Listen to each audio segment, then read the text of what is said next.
दोस्तों, जब हम इस संसार पर गौर करते हैं तो हम ये पाते हैं कि एक अंतरिक्ष है जो लगातार फैल रहा है, ऐसा वैज्ञानिक कहते हैं। और उस अंतरिक्ष में है ढेर सारे ग्रह और बहुत सारे तारे। और उसके अलावा ये भी है कि बहुत सारे सौरमंडल भी हैं।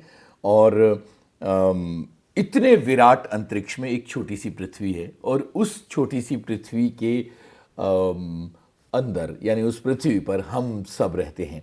और हम अंतरिक्ष की तरफ बहुत जिज्ञासा से देखते हैं कि ये अंतरिक्ष किन तत्वों से बना है, यहाँ कौन सी घटनाएं हो रही हैं, किस तरह के तारे हैं, क्या एक ही सूर्य है या और भी सूर्य हैं, क्या और भी सौरमंडल हैं। और ये तमाम चीज़ों के बारे में हमारी जिज्ञासाएं लगातार जारी रहती हैं। दरअसल 23 अगस्त का जो दिन है वो भारतीय अंतरिक्ष दिवस के रूप में मनाया जा रहा है। तो इस मौके पर हमने विविध भारती के स्टूडियो में डॉक्टर विनीता नवलकर को आमंत्रित किया है, जो सेज पब्लिकेशन की एडिटर तो हैं ही, लेकिन अंतरिक्ष विज्ञान की दिशा में चेतना फैलाने के लिए बहुत काम कर रही हैं और बच्चों में और युवाओं में जानकारियों के प्रसार के लिए लगातार सक्रिय हैं। बहुत बहुत स्वागत है आपका विविध भारती में। Thank you. अच्छा, बताइए कि अमूमन तो आप बहुत लेक्चर्स देती हैं, युवा पीढ़ी से बहुत मिलती हैं। यहाँ रेडियो में आके कैसा लग रहा है, विविध भारती के इस स्टूडियो में आके? काफ़ी अच्छा लग रहा है। मेरे पहली बार मैं ऐसे शो में पार्टिसिपेट कर रही हूँ।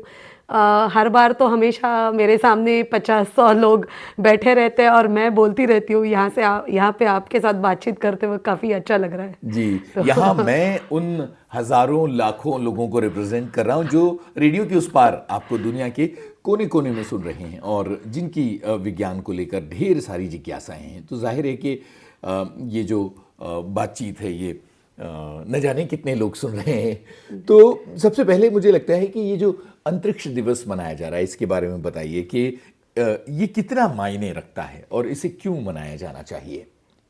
तो इसका एक्चुअली अनाउंसमेंट पिछले साल पीएम मोदी ने किया था, जब हमारा विक्रम लैंडर, जो चंद्रयान के साथ जो लैंडर हमने भेजा था, वो जिस दिन लैंड हुआ मून पे, वो दिन मनाने के लिए इस दिन की एक्चुअली अनाउंसमेंट हुई थी।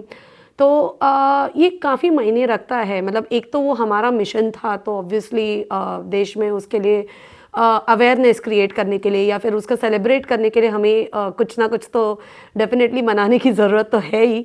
बट इससे सबसे ज़्यादा ये होता है जब ऐसे कोई दिन होते हैं, तो ज़्यादा करके कॉलेजेस में या स्कूल्स में, अलग अलग इंस्टीट्यूशंस में इस दिन के कुछ अलग से प्रिपरेशन किए जाते हैं। बच्चे इसके बारे में ज़्यादा पढ़ते हैं, तो उससे जो नॉलेज या फिर अवेयरनेस सब्जेक्ट के बारे में जो फैलता है वो काफ़ी ज़रूरी रहता है। हम नेशनल साइंस डे तो मना ही लेते हैं फरवरी में, बट साथ में ही अगर साइंस रिलेटेड और भी ऐसे दिन अगर हम मनाएंगे तो डेफिनेटली आने वाली पीढ़ी के लिए इसके बारे में इंफॉर्मेशन, हम डेली लाइफ में तो जाके हम नहीं देखते कि चंद्रयान ने क्या किया या फिर किसी और मिशन में क्या किया, लेकिन एक दिन के वजह से अगर हम ऐसे कुछ डे सेलिब्रेट करें तो उस दिन के लिए जाके लोग पढ़ लेते हैं, कुछ नए नए मीडिया में भी नए नए चीज़ें हमें पता चल जाती है, तो उसके वजह से डेफिनेटली नॉलेज ज़्यादा सबके पास पहुंच जाता है इस टॉपिक के बारे में। बिल्कुल, तो एक तरह की नई चेतना का प्रसार होता है। देखिए, हमने बातचीत जो है वो चंद्रयान से शुरू की, तो मुझे लगता है कि ये भी एक सवाल सबके मन में आता है कि अलग अलग देशों के मून मिशंस रहे हैं और बहुत लंबा सिलसिला है मून मिशंस का। तो इन सब के बीच में हमारा जो मिशन है वो कितना अलग है और उसका क्या महत्व है, ये भी बताइए, क्योंकि हम उसी को तो सेलिब्रेट कर रहे हैं आज के दिन। सो मून मिशंस तो काफ़ी सालों से चल रहे हैं अलग अलग देशों की। सबसे पहले तो मतलब 1960s में एक्चुअली मून मिशन हुए थे, रशिया ने पहले ये चालू किया था। सॉफ्ट लैंडिंग भी रशिया ने 1966 में अचीव कर लिया था। लेकिन अलग बात ये है हमारे मिशन की कि ये जो सारे प्रीवियस मिशंस हुए हैं वो ज़्यादा करके मून के इक्वेटर पे लैंड हुए हैं, और हमारा जो मिशन हुआ है वो पहला मिशन है जो सॉफ्ट लैंडिंग हमने साउथ पोल पे अचीव किया। तो इसका फ़ायदा अलग है, जैसे कि हमारे अभी ये तीसरा मिशन था। सो चंद्रयान 1 जो मिशन था वो तो ऑर्बिटर मिशन था, लेकिन जो ऑर्बिटर मिशन था वो भी पोल बाय मतलब जो पोलर ऑर्बिट था उसका मिशन में पोलर ऑर्बिट था। सो ज़्यादा करके जो ऑर्बिटर मिशंस भी रहे हैं वो भी इक्वेटोरियल ऑर्बिट में रहे, मतलब इक्वेटर के अराउंड जो घूमते हैं, वैसे पोल टू पोल नहीं घूमते। अभी अगर हम चांद को स्टडी करेंगे तो हमें ये रियलाइज हुआ है कि पानी का जो कंटेंट है, अभी पानी क्यों इसमें, इसके लिए मैं बताती हूँ आपको, लेकिन उसके पहले पानी का जो कंटेंट है, जो ये सारी अभी रेस चालू हो गई है चांद पे पानी ढूंढने का और चांद पे वापस जाने का एंड ऑल, सो पानी का कंटेंट हमें चंद्रयान 1 से कैसे पता चला? उसके पहले भी मिशंस हुए थे, लेकिन बाकी के मिशंस इक्वेटोरियल थे। इक्वेटोरियल रीजन में पानी बहुत कम है, क्योंकि वहां पे सोलर रेज जो है वो सीधी गिरती है, तो जो भी पानी रहता है इवेपोरेट हो जाता है। बिल्कुल। लेकिन दोनों भी पोल्स पे जो भी क्रेटर्स है, जिसमें बहुत सारे ऐसे क्रेटर्स हैं जिसमें सोलर रेज कभी जाते ही नहीं है, तो वहां पे जो पानी था, मतलब हम कह सकते हैं कि चांद जब से बना है तब से जो पानी का कंटेंट था वो वैसे के वैसे ही रहा है। तो वो पानी का कंटेंट हम चंद्रयान 1 से ढूंढ पाए क्योंकि हमारा पोलर मिशन था। बिल्कुल। और जितना मैं समझ पा रहा हूं कि जो इक्वेटोरियल मिशन हैं वो कम दूरी तक जाते होंगे क्योंकि पोल्स थोड़ा और आगे नहीं, हैं। दूरी ज्यादा करके सारे मिशन 100 किलोमीटर ऑर्बिट पे ही घूमते हैं चांद के अराउंड, लेकिन पोलर की तरफ जाते नहीं थे, तो पोलर का इतना ऑब्जर्वेशन पहले हुआ नहीं था। जो चंद्रयान 1 से हमें कॉन्क्रीट रिजल्ट्स मिले, मैं ऐसे नहीं बोलूंगी कि दूसरे कंट्रीज ने ट्राई नहीं किया था। जो LRO मिशन है, लूनर रिकॉग्नाइजेंस मिशन नासा का, वो भी कंटिन्यूसली ट्राई कर रही है, अभी भी वो मिशन चालू है। लेकिन जो कॉन्क्रीट रिजल्ट्स हमें जो मिले थे चंद्रयान 1 से, उसी रिजल्ट्स का अभी यूज करने का समय आया है। तो वो यूज करने के लिए हमें जरूरी था कि अगर हमें साउथ पोल पे ज्यादा वाटर कंटेंट दिख रहा है तो वो यूटिलाइज अगर हमें करना है या फिर आगे जाके हमें एस्ट्रोनॉट्स को वहां पे भेजना है, तो साउथ पोल पे लैंडिंग बहुत जरूरी था। और वो प्राइम गोल था चंद्रयान 3 का, जो हमने चंद्रयान 2 के वक्त भी ट्राई किया था, लेकिन कुछ टेक्निकल इश्यूज की वजह से वो सफल नहीं हो पाए। लेकिन चंद्रयान 3 में हमने वो करके दिखाया। अभी बात यह है कि इतनी कौन सी बड़ी बात है कि हम क्यों नहीं लैंड कर पा रहे थे, या फिर दूसरा कोई देश क्यों नहीं लैंड कर पाए। तो अगर आप साउथ पोल देखेंगे चांद का, तो बहुत ज्यादा क्रेटर्स है। मतलब बहुत कम स्मूथ सरफेस हमें मिलता है जहां पे हम सेफली लैंड कर सकते हैं। तो इन सारे क्रेटर्स, इतने खराब एरिया में, ऊबड़ खाबड़ एरिया में अगर लैंड करना है तो उसके लिए तो डेफिनेटली दिक्कतें तो आ ही जाएंगी, क्योंकि हमें बहुत सॉलिड मैपिंग की ज़रूरत है। मतलब हमारा जब यान ये होता है तो ज़्यादा करके वो यान हम यहाँ से कंट्रोल कम करते हैं, उस पर जो सॉफ्टवेयर रहता है वही खुद डिसाइड करके लैंड कर देता है। तो उसके लिए हमें काफ़ी अच्छा मैपिंग होना बहुत ज़रूरी रहता है। वही चेंजेस हमने चंद्रयान 2 में किए, चंद्रयान 3 में किए, और उसके वजह से हम साउथ पोल पे सक्सेसफुली लैंड कर पाए। बहुत सही बात है। ये जो जगह है ना जहां हम अब रुक गए, चंद्रयान की सफलता की कहानी कहते हुए, भाई मून मिशन की कामयाबी पर तो जश्न होना चाहिए, इसलिए हमने शैलेंद्र का लिखा ये इंसान जाग उठा फिल्म का गाना सुना, लेकिन आगे से आपको गाना बताना है। हाँ, अब मुझे ये बताइए कि मून मिशन की कामयाबी के बाद भारत में अंतरिक्ष विज्ञान की दिशा में कितनी चेतना फैली है और युवाओं का कितना ध्यान स्पेस साइंस की तरफ बढ़ा है? काफ़ी बढ़ गया है, क्योंकि एक तो सबसे ज़्यादा ज़रूरत है, ये पैशन तो सबको रहता है। अगर आप किसी भी स्कूल बच्चे को एस्ट्रोनॉमी के बारे में पूछेंगे तो पैशन तो सबको रहता ही है, लेकिन पैशन के बाद आगे जाके वो करियर बनाना, ये थोड़ी दिक्कतें प्रीवियसली इंडिया में थी। अब जाके थोड़े जॉब्स बढ़ गए हैं, थोड़े ऑप्शंस बढ़ गए, हम खुद के मिशंस रेडी कर रहे हैं, तो ऑब्वियसली हमारे यहाँ के इंजीनियर्स, हमारे यहाँ के साइंटिस्ट को थोड़ा ज़्यादा मिशंस में काम करने के अपॉर्चुनिटीज़ बढ़ गए। सिर्फ गवर्नमेंट इंस्टीट्यूट्स नहीं, अब जाके हमने थोड़े स्टार्टअप्स को भी ये मिशन के जो पार्ट्स रहते हैं वो बनाने के प्रोजेक्ट्स दिए हैं। तो प्राइवेट सेक्टर में भी एस्ट्रोनॉमी रिलेटेड या स्पेस साइंस रिलेटेड जो जॉब वैकेंसीज है वो अभी बढ़ने लगी है। तो अगर ये जब होता है तब ज़्यादा करके फिर बच्चे वो सब्जेक्ट्स पढ़ाई करने, जैसे क्योंकि हमारे देश में तो हम कितना भी पैशन की बात करें, जाके हमें इवेंचुअली उसमें जॉब मिलना भी काफ़ी ज़रूरी रहता है। एक राह दिखती है, एक राह दिखती है। तो अभी जितने अपॉर्चुनिटीज़ जैसे बढ़ जाते हैं, वैसे फिर एजुकेशन के लिए भी बच्चे सोच लेते हैं कि ठीक है, इसमें हमारे पास अगर स्कोप है तो हम ये पढ़ के इसमें आगे काम कर सकते हैं।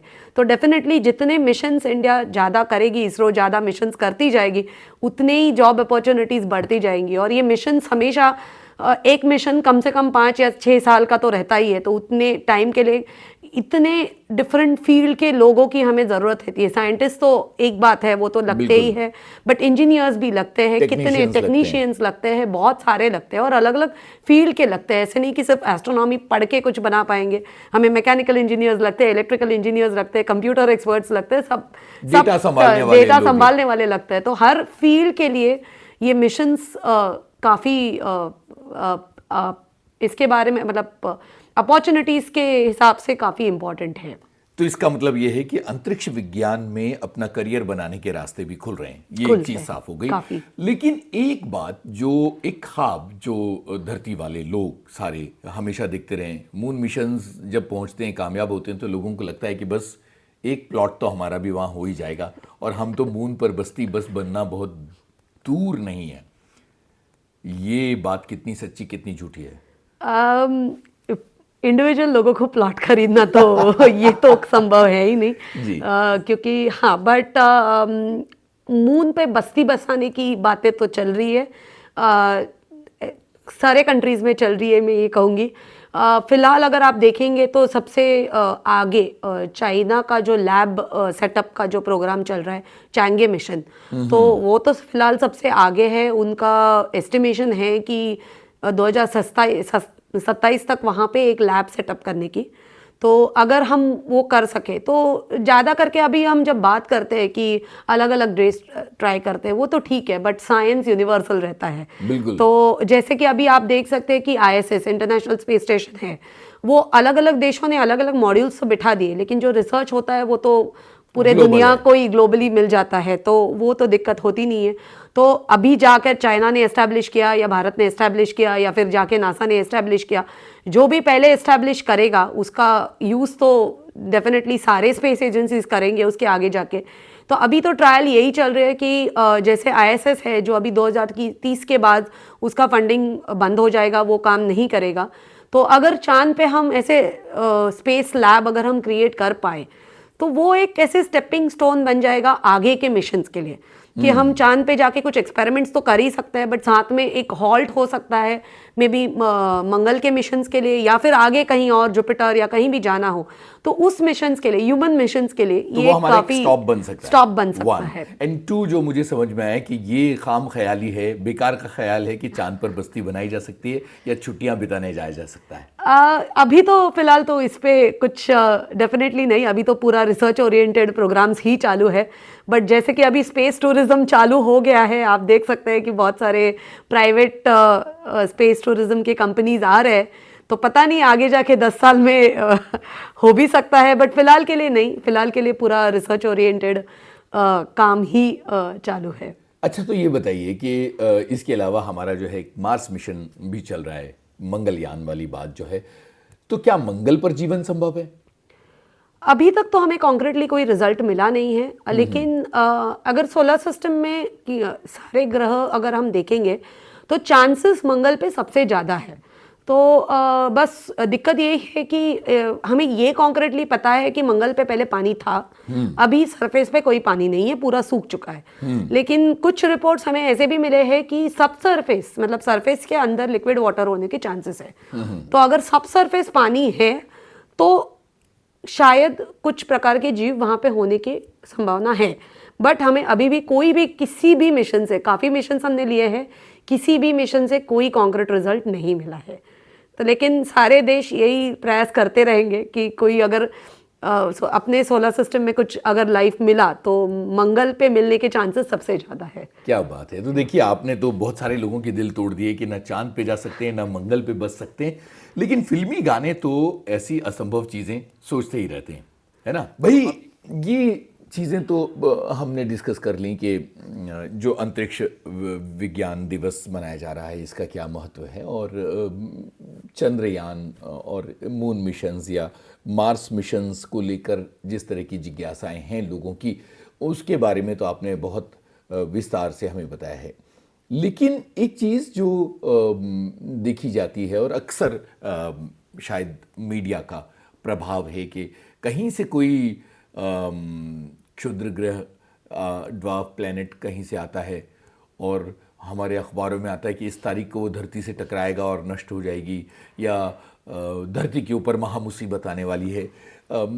इस बारे में बताइए कि ये जो स्मॉल प्लैनेट्स अपने रास्ते से भटक के धरती की तरफ आते हैं, ये कितना बड़ा खतरा है हमारे लिए? एक्चुअली ड्वार्फ प्लैनेट्स की अगर बात करेंगे तो as per international categorisation dwarf planet अभी तो 5 मतलब प्लूटो से लेकर और 4 जो प्लैनेट्स है, मतलब जो एस्टेरॉयड बेल्ट में है, उनको ड्वार्फ प्लैनेट माना जाता है। ये तो अपना राह छोड़ के नहीं आते, उनकी जो ऑर्बिट है उसी में वो रहते हैं। पृथ्वी की तरफ बहुत बार क्या होता है, छोटे छोटे जो एस्टेरॉइड्स है हाँ, वो आकर्षित हो जाते हैं। धूमकेतु भी आते हैं, धूमकेतु भी आते रहते हैं। वो बहुत सारे, ये जो सारे जो धूमकेतु रहते हैं वो तो सूर्य के ऑर्बिट में ही घूमते रहते हैं। तो जब उनका ऑर्बिट कभी कभी ऐसे होता है कि पृथ्वी के काफ़ी पास में से गुजरता है, तो कभी कभी ऐसे रहता है कि अगर अभी तक तो हमें एक भी ऐसा धूमकेतु या फिर कोई एस्टेरॉइड सीधा पृथ्वी की तरफ आने वाला तो नहीं आया है। ये सिर्फ साइंस की फिल्मों में ही होता है, ये सिर्फ साइंस की फिल्मों में ही हो सकता है। बट काफ़ी पास में से गुजर जाते हैं। ऐसे नहीं है कि ये हुआ नहीं है पहले, हमें कुछ रिकॉर्ड्स ये भी छोटे छोटे तो एस्टेरॉइड्स तो लगभग रोज ही गिरते रहते हैं पृथ्वी पे, लेकिन उसकी साइज कितनी है उस पे मायने बहुत रखता है। अगर 1 किलोमीटर का अगर कोई एस्टेरॉइड पृथ्वी की तरफ आ जाएगा तो डेफिनेटली वो पूरा का पूरा लिविंग पॉपुलेशन ही वाइप आउट कर सकता है पृथ्वी के ऊपर। तो वो तो दिक्कत भरी बात है ही। लेकिन ये सारी चीज़ों का कंटिन्यूस मॉनिटरिंग करने का मिशंस चालू है। सो नियर अर्थ एस्टेरॉइड्स मॉनिटरिंग कंटिन्यूसली चालू रहता है। तो उससे कोई ह्यूमन स्पीसीज को या किसी लाइफ ऑन अर्थ को कोई ज़्यादा डेंजर है ऐसे मैं नहीं कहूँगी। तो बिना किसी चिंता के सोया जा सकता है? हाँ, बिना किसी चिंता के डेफिनेटली सोया जा सकता है। बहुत सारे टेक्निक्स भी हमने डेवलप किए कि हमें अगर लगा कि कोई एस्टेरॉइड सच्ची में इधर बहुत ही क्लोज आने वाला है, तो हम डेफिनेटली उसको किसी दूर डिस्टेंस पे हम उसको ब्लास्ट ऑफ कर सकते हैं। तो वो भी टेक्नोलॉजी अभी हमारे पास है, तो उसकी तो दिक्कत है ही नहीं। और जैसे मैंने कहा, छोटे छोटे एस्टेरॉइड्स तो लगभग रोज ही गिरते रहते हैं कहीं ना कहीं। कुछ इवेंट्स हुए थे, जैसे तुंगास्का का इवेंट हुआ था रशिया में, जहाँ पे पूरा का पूरा एक फॉरेस्ट वाइप आउट हुआ था। या फिर अभी हम महाराष्ट्र में भी देखते हैं कि हमारा जो लोनार क्रेटर है वो भी एक मीटियोराइट क्रेटर है। के बारे में भी चिल्का के, तो ये ऐसे मीटियोराइट क्रेटर्स हमने बहुत देखे हैं। तो ऐसे नहीं है, कुछ साल पहले 7-8 साल पहले एक रशिया में और एक हमने लाइव फिल्म्स भी देखे थे। लोगों ने तो अपने कार में से रिकॉर्डिंग भी किया था कि एक फायरबॉल आ रहा है और वो एस्टेरॉइड बाद में मिला भी।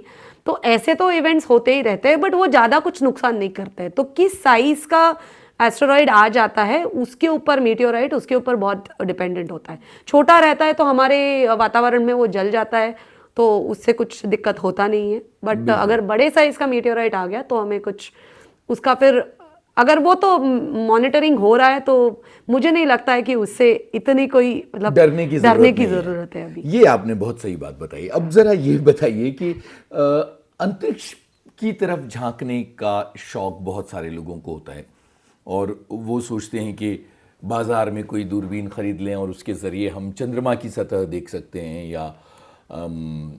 या हम मंगल देख सकते हैं।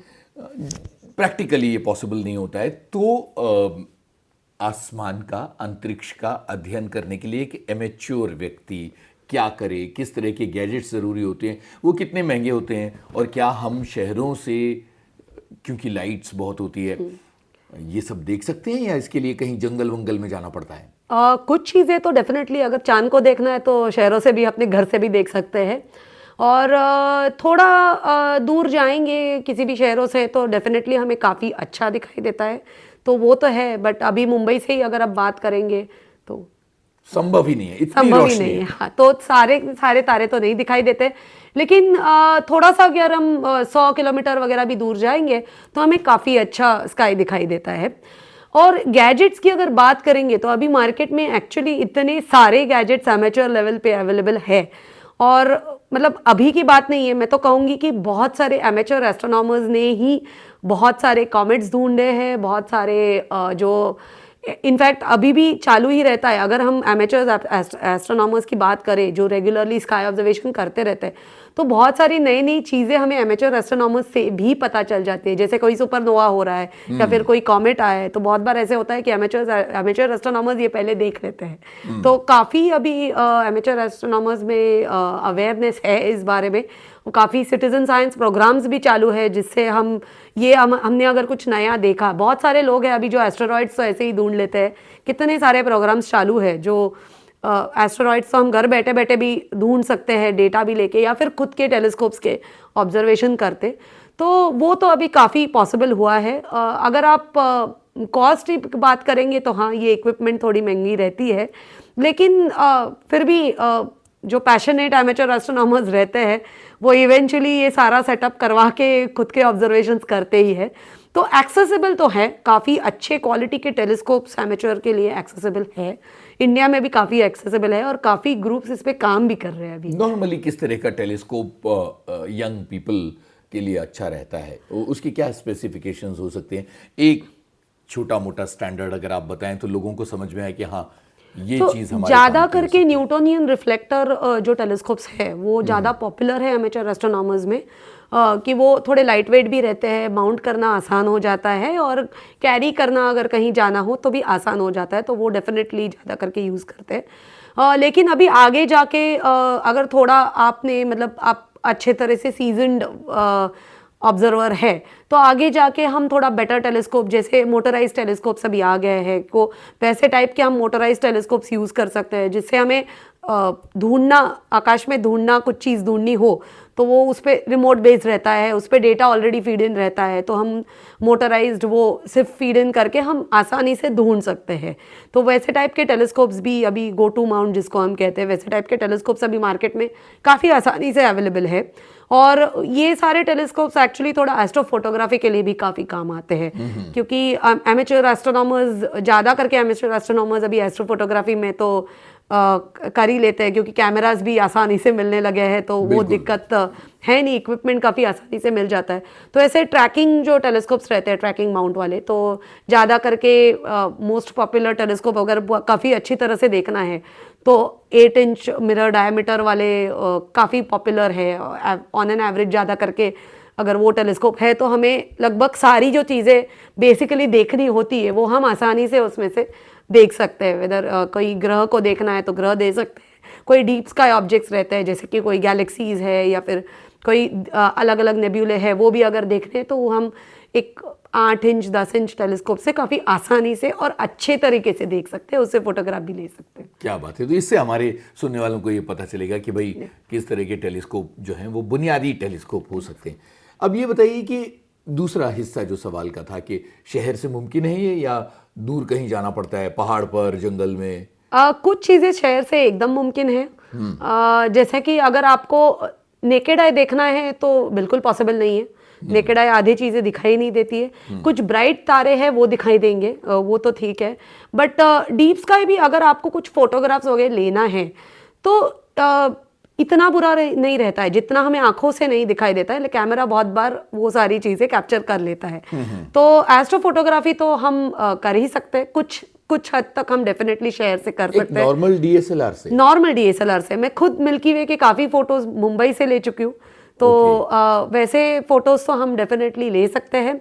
चांद के, जैसे कि मैंने कहा, चांद के फोटोज लेने हैं तो वो तो आसानी से हो जाता है। अभी ये 2 साल में हमें सोलर स्पॉट्स जो है, सन स्पॉट्स जो है, वो भी काफ़ी दिख रहे हैं, तो वो सारे फोटोज़ भी हम ऑफकोर्स फिल्टर यूज़ करके मुंबई से या फिर किसी भी बड़े शहर से आसानी से दे सकते हैं। किस कैपेसिटी का लेंस यूज़ किया जाता है इसके लिए? चांद और सूरज के लिए तो नॉर्मल मोबाइल फ़ोन भी वेरी फ्रैंकली काफ़ी रहता है, बट अगर डीएसएलआर से लेना है तो नॉर्मल अपना जो किट लेंस के साथ जो आ जाता है 1855 वाला, हाँ, तो उसमें से तो आसानी से ले सकते हैं। जो किट लेंस है उसमें से तो आसानी से चांद और सूरज के फोटोज तो आराम से मिल सकते हैं। आप वो टेलीस्कोप भी माउंट करेंगे तो डेफिनेटली आपको ज़्यादा बेटर रेजोल्यूशन उसका मिल जाएगा, बट ये तो हम मुंबई से आराम से ले सकते हैं, या कि किसी ग्रैंड के फोटोज़ लेने हैं तो ये सारी चीज़ें मुंबई या फिर ऐसे बड़े शहर से हो सकती है एक्चुअली। क्या बात है, तो दिलचस्प बात आपने बताई। अच्छा ये बताइए, बात एस्ट्रो फोटोग्राफी की चल रही थी, तो क्या इस तरह की कोई ट्रेनिंग हो सकती है आमने सामने कहीं, क्योंकि देखिए हम सिर्फ भले हम मुंबई में बात कर रहे हैं, लेकिन हमारे सुनने वाले देश के अंदरूनी इलाकों में कोने कोने में हैं, तो कई बार बड़े शहरों तक पहुंच नहीं होती है।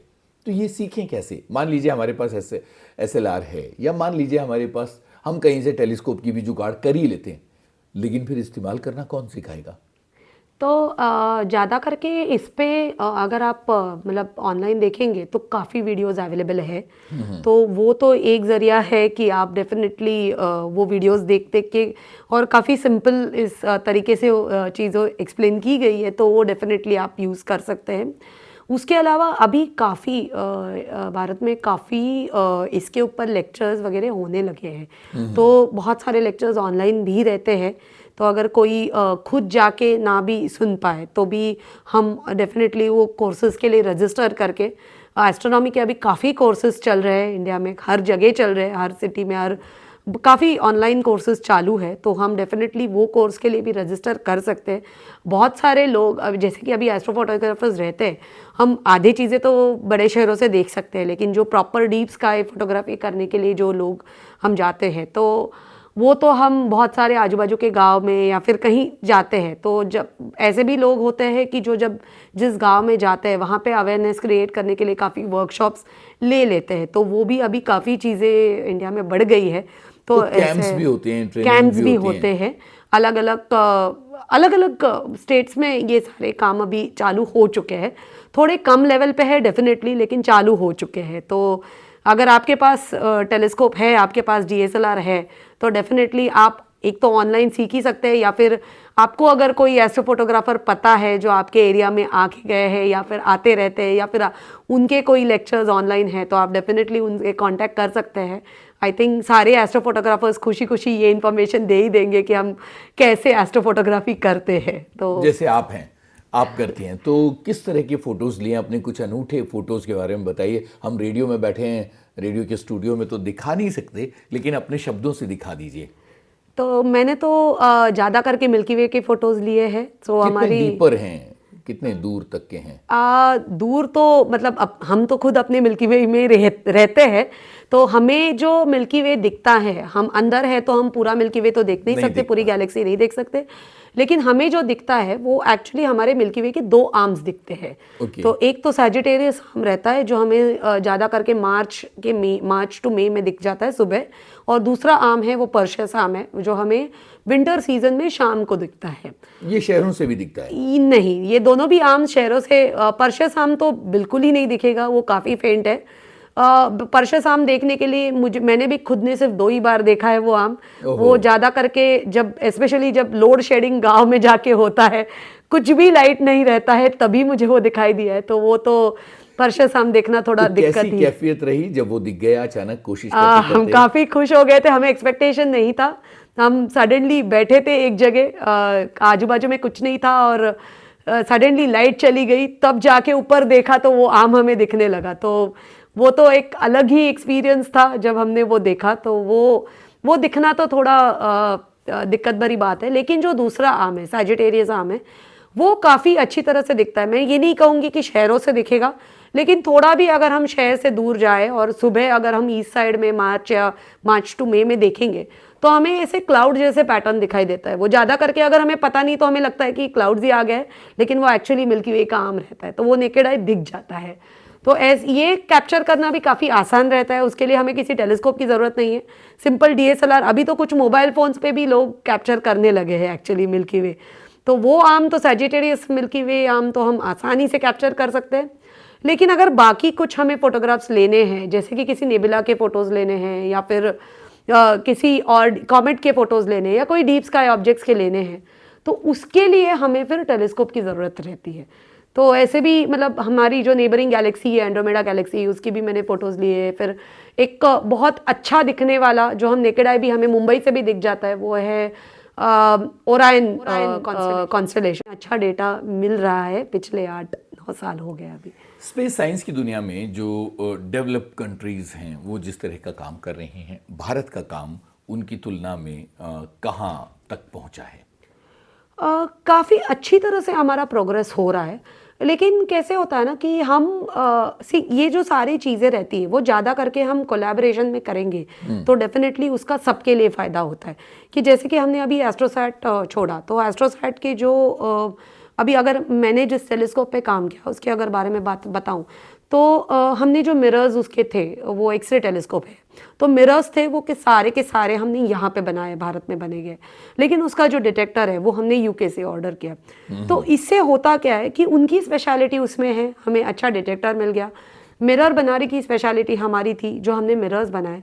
अभी कोलैबोरेशन में कम खर्चे में अभी एक पूरी टेलीस्कोप बन गई, उसका डेटा हमें भी मिलेगा, उसका डेटा उन्हें भी मिलेगा। तो हम अगर पूरी टेलीस्कोप या पूरी इंस्ट्रूमेंट एक कंट्री बनाने से अगर कोलैबोरेशन में हम काम करें, जो भारत बहुत अच्छी तरह से अभी कर रहा है, हमारे लगभग सारे मिशंस अभी कोलैबोरेशन में ही हो रहे हैं। मतलब भले ही लॉन्च इंडिया करे, लेकिन कुछ इंस्ट्रूमेंट्स हम बाहर से मंगवाते हैं, या फिर बाहर के जो लॉन्चेस होते हैं उसमें हम कुछ इंस्ट्रूमेंट्स बना के दे देते हैं।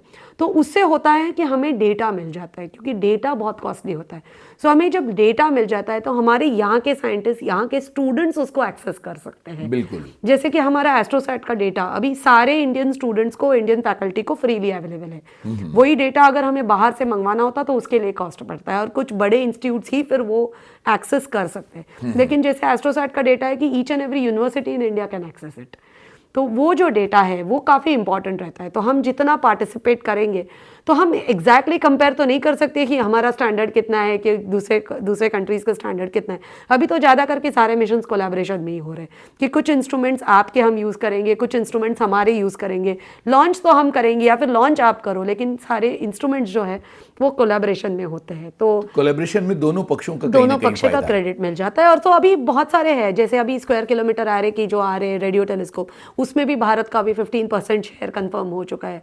लाइगो इंडिया भी अभी आ रहा है, उसमें भी है शेयर। लाइगो मिशन तो इंटरनेशनल है, लेकिन अभी लाइगो इंडिया का पार्ट है, तो उसमें भी हमारा कोलैबोरेशन हो रहा है। तो इससे तो डेफिनेटली मतलब कोलैबोरेशन में अगर काम करेंगे तो काफ़ी सब साइंस का बेसिकली एडवांस हो जाता है। बिल्कुल। देखिए, अंतरिक्ष विज्ञान के बारे में इतनी सारी बातें हम कर रहे हैं। आपने जो अभी बात की वो कोलैबोरेशन के बारे में बात की। बहुत सारी ऑब्जर्वेटरीज बनाई जा रही हैं जहां से अंतरिक्ष की गहराइयों का अध्ययन किया जाता है। दिन रात नज़र रखी जाती है कि कुछ अच्छी घटनाएं हो रही हैं या धरती के लिए कुछ खतरनाक घटना तो नहीं हो रही है, कोई ऐसी चीज़, कोई ऐसा ऑब्जेक्ट तो नहीं चला आ रहा है जो नुकसान पहुंचा सकता है। भारत में ऐसी कोई ऑब्जर्वेटरी है और वो किस तरह से काम कर रही है, अगर है तो? काफ़ी ऑब्जर्वेटरीज़ है। मतलब हम अगर देखेंगे तो हमारे पास मतलब लद्दाख से लेकर साउथ इंडिया तक हमारे काफ़ी ऑब्जर्वेटरीज़, अलग अलग टाइप के ऑब्जर्वेटरीज़ है।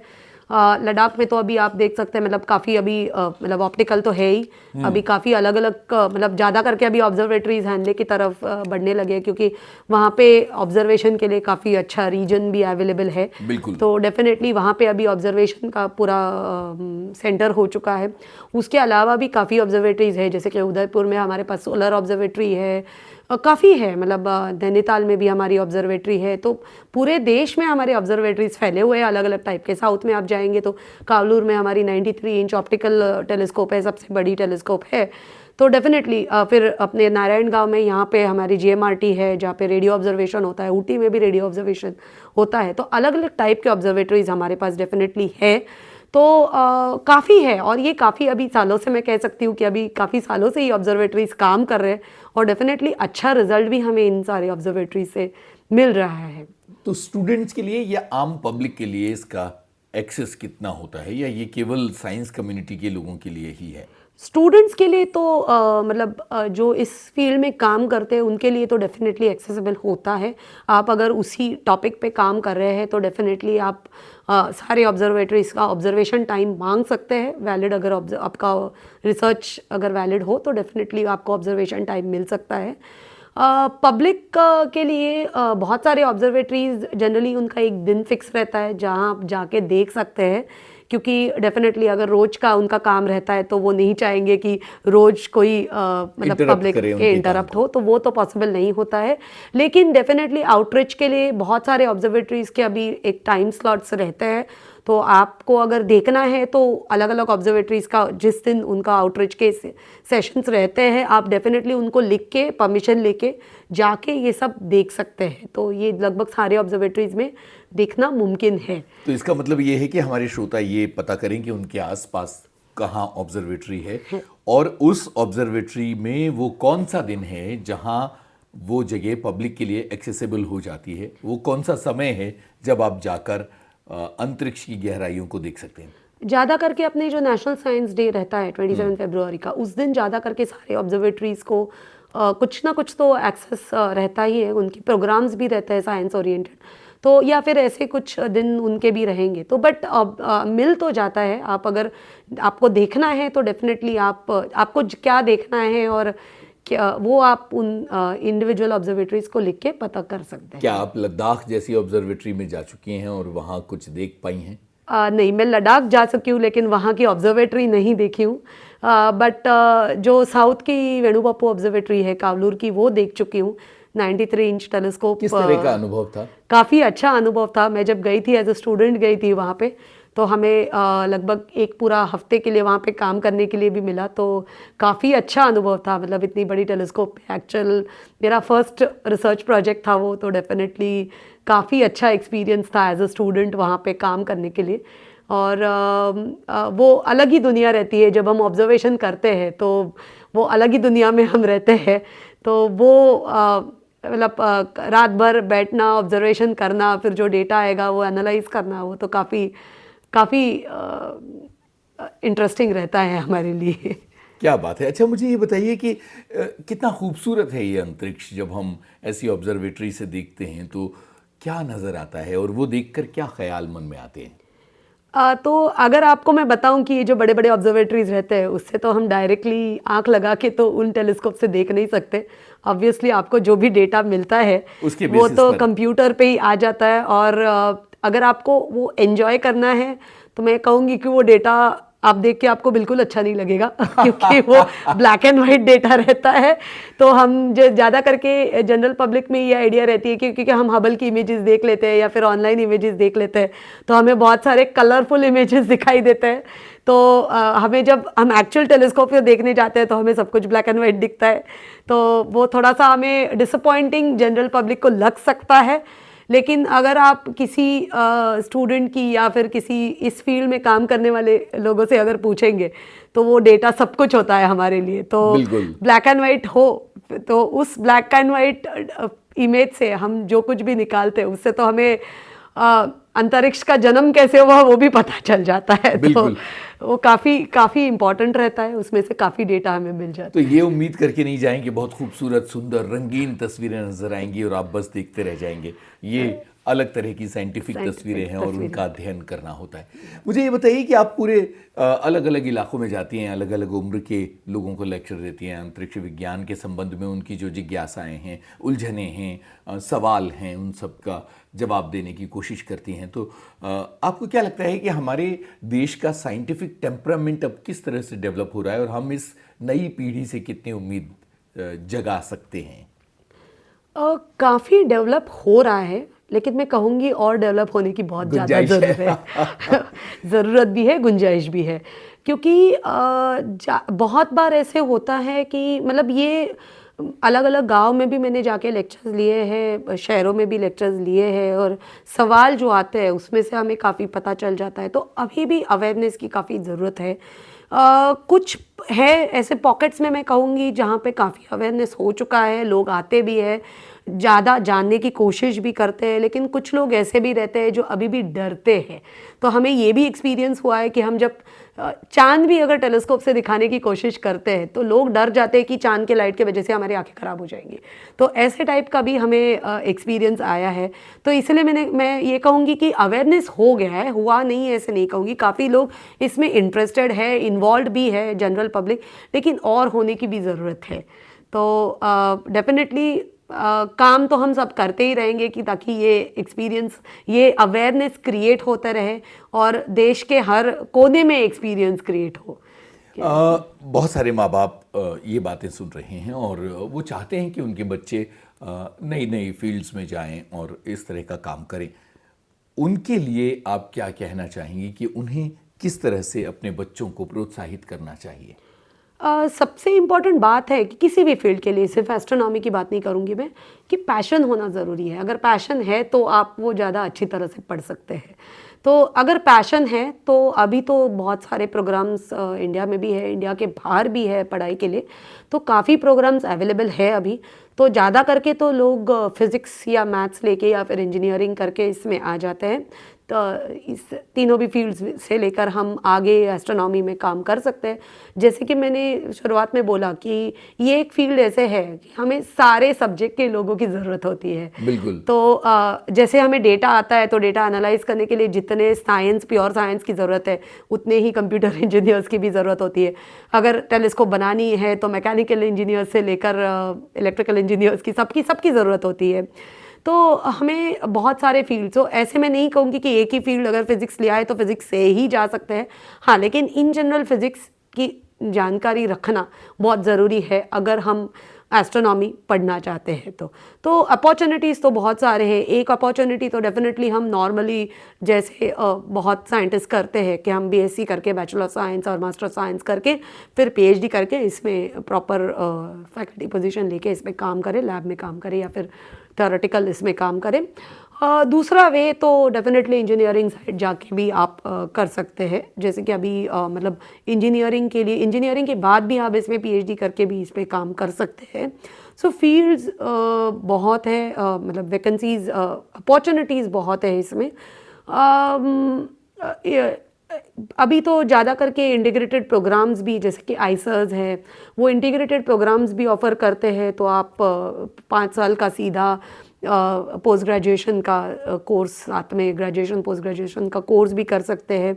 आईआईटीज़ है जिसमें भी सीधा आपको डायरेक्टली एस्ट्रोनॉमी ही नहीं मिलेगा, बट आपको फिज़िक्स या मैथ्स में फिर पोस्ट ग्रेजुएशन करके आप इन इंस्टीट्यूट से फिर आगे पीएचडी के लिए बाहर भी जा सकते हैं या फिर यहाँ भी काफ़ी काम कर सकते हैं। क्या बात है डॉक्टर विनीता, आपसे इतनी सारी बातें हुई, लेकिन कार्यक्रम का एक सीमित वक्त होता है, तो आपको हमसे एक वादा करना होगा, और वो वादा ये है कि जब भी हम आपको बुलाएंगे आपको आना होगा। ज़रूर, डेफिनेटली ज़रूर आ जाऊंगी। आपने हमें वक्त दिया और इतनी सारी बातें की, बहुत बहुत शुक्रिया आपका। Thank you.